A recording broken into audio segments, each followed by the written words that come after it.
আল্লাহ রসুল সাল্লাহ আলাইহি আসাল্লামের কাছে সাহাবায়ে কেরামও প্রশ্ন করত, কাফেররাও প্রশ্ন করত, কিন্তু দুইজনের উদ্দেশ্য ছিল ভিন্ন।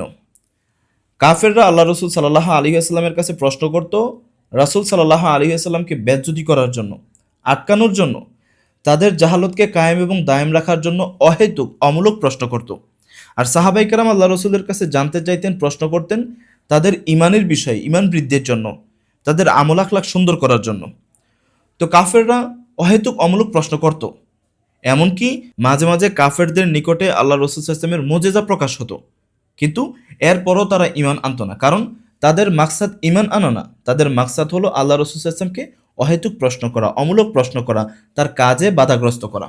যেমন এক মোজেজার ঘটনা আছে যে আল্লাহ রসুল ইসলাম দাঁড়িয়ে আছেন, তো এক কাফের আসলেন, আইসা বলতেছে যে মুহাম্মদ সাল্লাহ আলাইসলাম, তোমার উপরে আমরা ইমান আনবো, আমাদেরকে এমন কিছু দেখাও, এমন কিছু মোজেজা দেখাও যে মোজেজা দেখে আমরা ইমান আনতে বাধ্য হব।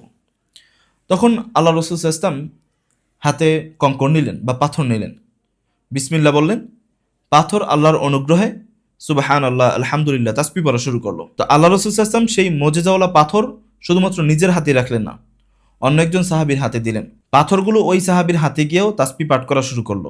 একটা পর্যায়ে যখন কাফেরদের হাতে এটা দেওয়া হলো, তখন পাথর তাসবিহ পড়া বন্ধ করে দিল। তো এটা ছিল আল্লাহ রসুল ইসলামের জলজন্ত এক মোজেজা।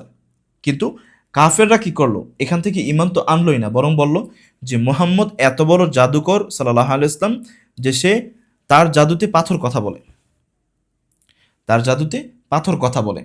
তো মক্কার কাফের এবং মুশরিকদের মাকসাদ এটা ছিল না যে তারা ইমান আনবে, তাদের উদ্দেশ্য ছিল তারা আল্লাহ রসুল ইসলামকে ঠেকাবে।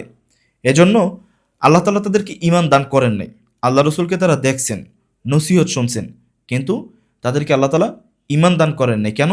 কারণ তারা ইমানের মুখাতিব ছিল না, তারা ইমান চায় নাই, তারা চাইছে আল্লাহ রসুল সাল্লাল্লাহু আলাইহি ওয়াসাল্লামকে ঠেকাইতে।